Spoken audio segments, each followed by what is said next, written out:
Guys welcome to last minute study. आज बात करेंगे क्लास 10th एंड 12th का जो न्यू एग्ज़ाम पैटर्न जो सीबीएसई ने पूरी तरह से चेंज कर दिया है फॉर सेशन 2021 एंड 22। तो उसके दौरान जो आपको अपनी प्रिपरेशन है उसमें आपको क्या चेंज करने होंगे, जैसे कि एमसीक्यू कहाँ से पढ़ें, लिमिटेड नंबर ऑफ रिसोर्स या रिसोर्स हम कहाँ से करें, मेजर ब्लंडर्स जो आप कर रहे होंगे अपनी जर्नी में। तो आपको मैं इस वीडियो में ये सारी चीज़ें आज बताऊंगा। तो गाइस वीडियो को लास्ट तक देखें। उससे पहले अगर आपने चैनल को सब्सक्राइब नहीं करा है तो चैनल को सब्सक्राइब कर दें, क्योंकि गाइस वीडियो बनाने में बहुत ज़्यादा मेहनत लग रही है और अभी आपके लिए कुछ बड़ा प्लान हो रहा है, तो वो भी जैसे प्लान ख़त्म होता है वैसे ही हम आपको इन्फॉर्म कर देंगे। सो गाइस वीडियो को स्टार्ट करते हैं। Let's get started without wasting any time. तो गाइस जो भी सीबीएसई ने अभी न्यू अपडेट निकाला है मैं उसकी आपको शॉर्ट समरी दे देता हूँ। जो भी बोर्ड स्टूडेंट है यानी कि class 12th and class 10th का जो पेपर होंगे बोर्ड एग्जाम, वो अब 2 पार्ट में होंगे, यानी कि 50% सिलेबस उनका हो जाएगा। तो 50% सिलेबस टर्म 1 में आएगा एंड 50% सिलेबस जो रिमेनिंग सिलेबस है वो आएगा टर्म 2 में। तो जो टर्म 1 होगा वो होगा आपका नवंबर एंड दिसंबर के बीच में। अगर कोरोना के केसेस ज़्यादा रहे तो ये होगा ऑनलाइन, जो कि सीबीएसई पेपर डिज़ाइन करेगा और वो आपको अपने सिस्टम से पेपर करवाएगा। और अगर कोरोना के केसेस कम रहे तो ये होगा आपके स्कूल में और पेपर फिर भी सीबीएसई डिज़ाइन करेगा और आपके स्कूल में आपके जो पेपर है उसको सेंड कर। और गाइस टर्म 1 का exam pattern totally MCQ portion होने वाला है। यहाँ पे आपको एमसीक्यू मिलेंगे और आपको एमसीक्यू सॉल्व करने, यहाँ पे कोई भी रिटर्न फॉर्म पेपर नहीं मिलेगा। और टर्म 2 में फिर आपको थोड़ा बहुत रिटर्न और थोड़ा बहुत एमसीक्यू देखने को मिलेंगे। सो गाइस अब मेन पोर्शन है कि हमें एमसीक्यू कहाँ से प्रिपेयर करने हैं। So guys first of all मैंने आपके लिए एक प्लान बना रखा है स्लाइड पे। तो गाइस अभी आप पे रिमेनिंग मंथ हैं जुलाई, अगस्त, सितंबर, अक्टूबर, ये आप 4 मंथ हैं। और नवंबर दिसंबर में जो आपका टर्म 1 है वो होना है। उसके बाद हमारा फिर बचते हैं जनवरी फरवरी। उसके बाद जनवरी फरवरी में आपका जो प्रिपरेशन टाइम है वो चल रहा होगा और मार्च अप्रैल में आपके जो टर्म 2 हैं वो होने हैं। गाइस अब इसमें सोचने वाली बात यह है कि देखो जो टर्म 1 होगा वो हमारा होगा घर में, और घर में जो चीटिंग के चांसेस हैं वो इंक्रीज़ होंगे। तो जो सीबीएसई है उसने जो टर्म 1 है उसका वेटेज वो कम करेगी, ये श्योर है। ठीक है, जब वो वेटेज कम करेगी तो आपको प्रिपरेशन मंथ 4 मिलेंगे और उसका वेटेज कम है। लेकिन जो टर्म 2 जो आपके बोर्ड सेंटर में होना है उसका वेटेज हाई होगा और उसको प्रिपेयर करने के लिए आपको कितने मंथ मिल रहे हैं, केवल 2 मंथ। तो अगर गाइस आप ऐसा सोच रहे थे कि मैं 50% सिलेबस जुलाई, अगस्त, सितंबर, अक्टूबर में करूंगा और 50% सिलेबस हम जनवरी फरवरी में करेंगे, सो गाइस अगर आप ये स्ट्रैटेजी लेके काम करते हैं तो आप पक्का फेल होंगे, क्योंकि 4 मंथ में अगर आप 50% सिलेबस कवर करेंगे और उसके बाद जब आप जनवरी फरवरी में जो 50% सिलेबस आप कवर करने जाएंगे तो आपसे कवर नहीं होगा, क्योंकि उसका वेटेज होगा ज़्यादा और इसका वेटेज होगा कम। तो आपको एटलीस्ट 70 to 80% सिलेबस जो आपके फर्स्ट 4 मंथ है जुलाई, अगस्त, सितंबर, अक्टूबर, इसमें आपको अपना फर्स्ट 50 to 80% सिलेबस आपको कवर करना है। अब कई सारे बच्चे अभी तक जो भी रिवाइज्ड सिलेबस है वो नहीं आया और कई सारे बच्चे अभी स्टडी नहीं कर रहे हैं। सो गाइस आप रिवाइज सिलेबस के भरोसे ना रहें, आप अपनी स्टडी को कंटिन्यू करें। रिवाइज सिलेबस जब आएगा तब देखा जाएगा।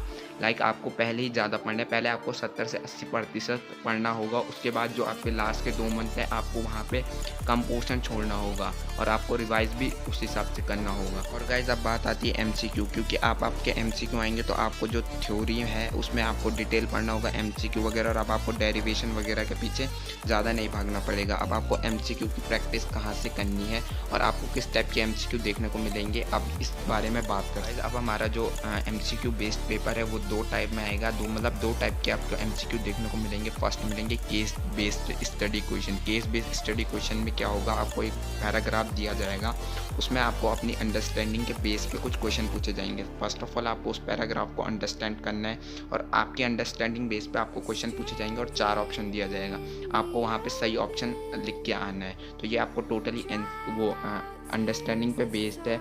ये आपको नहीं है कि आपको कोई भी आंसर पैराग्राफ में नहीं मिलेगा, आपको उस पैराग्राफ को पूरा समझना होगा, यानी कि जो आपकी अंडरस्टैंडिंग जो पावर है वो बहुत ज़्यादा अच्छी होनी चाहिए और उसको आपको इंक्रीज़ करना होगा।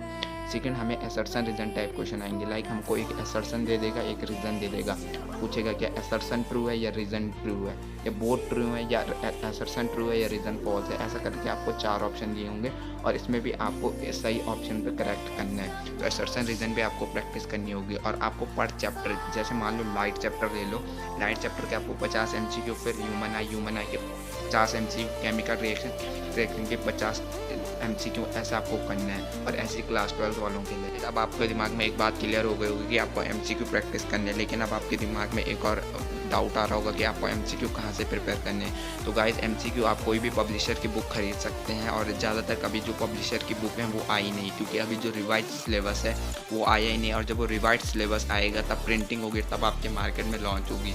तो अभी के लिए एक बेस्ट बुक मैं आपको बता रहा हूँ जो कि है ओसवाल की, और ओसवाल की मैंने बहुत ज़्यादा रिसर्च करी और मैक्सिमम लोगों ने ओसवाल बोला है, क्योंकि ओसवाल में आपको पर चैप्टर में 50 से 60 MCQ मिल जाएंगे। और भी बुक हैं लेकिन वहाँ पे आपको इतने ज़्यादा MCQ देखने को नहीं मिलेंगे। और जो आप पुरानी पैटर्न की खरीदोगे जो 2020-21 में, उसको आपको केस बेस मिल जाएगा, एक्सरसाइज एंड रीजन मिल जाएंगे, लेकिन आपको बहुत ही शॉर्ट में मिलेंगे, क्योंकि हर चैप्टर से एक एक होगा। हर चैप्टर से भी एक नहीं, टोटल 4 आते थे। अभी आप पे बहुत ज़्यादा, जब आपका पूरा पेपर ही MCQ बेस्ड आ रहा है तो आपको MCQ बेस्ड प्रैक्टिस करने की बहुत ज़्यादा ज़रूरत है।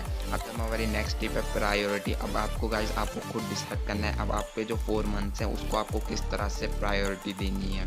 आपका जो मंथ होने वाला है उसको आपको प्रायोरिटी देनी पड़ेगी। लाइक आपको जो भी आपको टफ चैप्टर्स हैं या जो आपको मुश्किल चैप्टर हैं उसको आपको ज़्यादा प्रायोरिटी देनी होगी, और वो आपको ज़्यादा प्रायोरिटी शुरू के मंथ्स में देनी होगी। पिछले मंथ में मुझे पता है बहुत ज़्यादा रश हो जाता है, और लास्ट के मंथ में जो आपका एंजाइटी वगैरह वो बहुत ज़्यादा होगी। तो आपको लास्ट के मंथ में जो ऐसा है वो कुछ नहीं छोड़ना है। आपको जो अपने टफ चैप्टर हैं उनको आप शुरू में कवर कर दें, और जो आपको कि आसान है तो आप उनको एग्ज़ाम के एक दिन पहले पढ़ के भी आसानी से लिखाते हैं।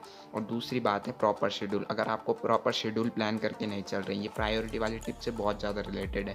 लाइक आपको ये नहीं पता कि मुझे जुलाई में कौन सा चैप्टर करना है, अगस्त में मुझे कौन सा चैप्टर करना है, तो आप बहुत ज़्यादा गलती कर रहे हैं। आज ही इस वीडियो को देखने के बाद ही आप अपना एक प्रॉपर शेड्यूल बनाओ, और अपने प्रायोरिटी वर्क जो मैंने आपको उसमें बताया था वो आप ध्यान दें। नेक्स्ट टिप हमारी आती है use limited number of resource. Like मैं इसको आपको एक एग्जांपल की मदद से समझाता हूँ। लाइक कुछ चींटी को मारने तो आप हथौड़ा नहीं लाओगे, इसलिए आपको बोर्ड्स को टारगेट करने हैं। तो आप केवल NCERT पढ़ो, NCERT के इंटेक्स क्वेश्चन करो और एक्सरसाइज क्वेश्चन करो, और प्रीवियस ईयर कर दो आप 5 ईयर्स के, जो कि आप कोई भी बुक से खरीद सकते हो। तो आपने का काम डन है। और आपको जो MCQ इस बार आपको MCQ आ रहे हैं उसके लिए आपको MCQ जो है वो रिवाइज करने होंगे, और MCQ आप जो प्रैक्टिस करने होंगे आपको MCQ पर ज़्यादा फोकस करना है। अब हमारी नेक्स्ट टिप है जो कि है डिस्ट्रैक्शन, जो कि गाइज बहुत ज़्यादा आपको इस बार अवॉइड करना है अपना डिस्ट्रैक्शन। ये डिस्ट्रैक्शन आपका मोबाइल हो सकता है, आपका लैपटॉप, आपके फ्रेंड्स। अब आपको सुन के चौंक करना होगा फ्रेंड्स।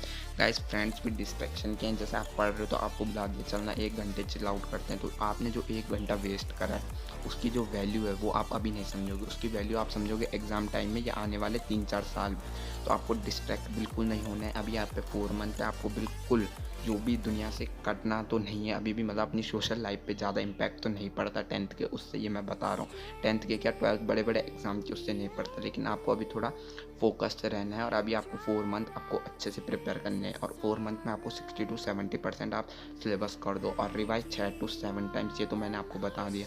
अगर आप सिलेबस करते हो तो आपके 25% चांस है कि आप 95 लाओगे, अगर आप रिवाइज कर देते हो तो आपके 70% चांस है कि आप 95 लाओगे। गाइस अगर आप सिलेबस भी डन कर रहे हो अपना, आपने 6-7 बार पर चैप्टर को रिवाइज कर दिया, और आपने सैम्पल पेपर और प्रीवियस ईयर क्वेश्चन लगा दिए, तो आपके 100% चांस है, कोई नहीं रोक सकता आपको 95 फोड़ने से, ये गारंटी है। तो आपको एक सिस्टमेटिक पढ़ाई करनी होगी, और अपने नॉलेज को आप टेस्ट करते रहें। लाइक आप MCQ सॉल्व करें। मैं MCQ इस वीडियो में इतना क्यों बोल रहा हूँ, क्योंकि अब आपको MCQ पढ़ना है, क्योंकि ये बहुत ज़्यादा इंपॉर्टेंट है जिस हिसाब से पैटर्न आ रहे हैं। अब आप डेरिवेशन के पीछे भागेंगे तो क्या फ़ायदा, जब आना है MCQ है तो MCQ आप प्रिपेयर। गाइस यही था video, hope this video help you. और अगर आपको कोई भी डाउट है इस टॉपिक से रिलेटेड तो आप कमेंट कर सकते हैं, मैं आपका डाउट को सॉल्व करने की कोशिश करूँगा। और गाइस कुछ बड़ा होने वाला है तो जल्दी मैं रिवील कर दूँगा। तब तक के लिए take care, have a good day, peace, और थैंक्स फॉर वॉचिंग।